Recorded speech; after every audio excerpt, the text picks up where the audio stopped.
I want to say that yes, teachers, all of you, after confirmation, you'll be required to be having routinely training so that you can refresh in the field. That's the only way we can build our society. That's how we can be sure of the generation to come. I did promise that after the 10 years, yes, KISS will not remain the same again. That's my promise.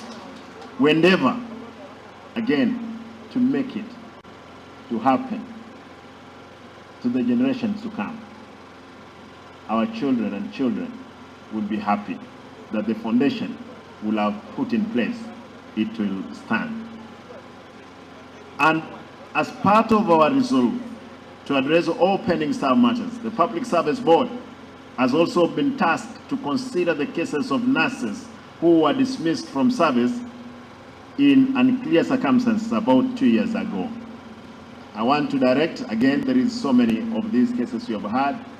Bwana Chairman, tafadhali angalia the plight of over 50 nurses ambao hawako kazini, warudishwe waendelee kutibu wagonjwa.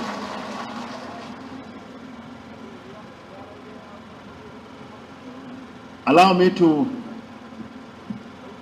those are not few remarks because my guys, they must have ended there. I want to make few of these remarks again.